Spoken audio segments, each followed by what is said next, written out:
Hey, hello, and welcome to the Lima market report for this week. Here's the recap and what to watch heading into mid-October. Markets showed mixed performance this week as investors weighted stronger than expected economic data against ongoing geopolitical uncertainty. The S&P 500 ended the week slightly higher, up around 0.4%, extending its recent gains and holding near all-time highs, despite a crazy and volatile Friday sell-off. The Nasdaq Composite advanced roughly 0.6%, supported by continued strength in large-cap technology stocks. Meanwhile, the bond market was relatively stable.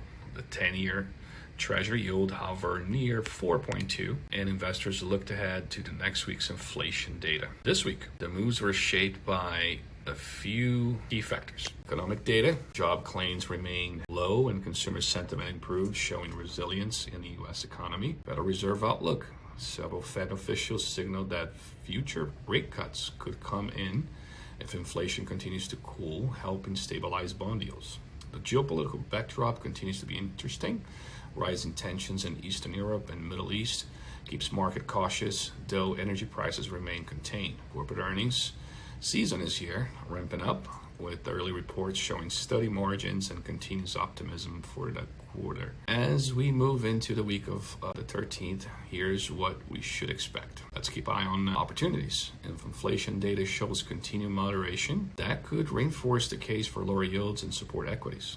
Earnings from major banks could also offer positive surprises as loan growth and net interest margins stabilize. The technology sector remains a key driver of market momentum heading into the year end. What are the concerns here? Any upside surprise in the CPI consumer price index could renew inflation fears and push yields higher. Escalating political risks of energy shocks could reintroduce volatility. With equity valuations to stretch, short-term pullbacks remain possible as market digests earnings results. In summary, it was a constructive week for both stocks and bonds and investors, as investors balanced optimism with vigilance. The next few days will center on inflation and earnings data that could set the tone for the remainder of October. And that's it for the week. As a recap, visit mraadvisory.com for additional updates and have a wonderful week. Thank you.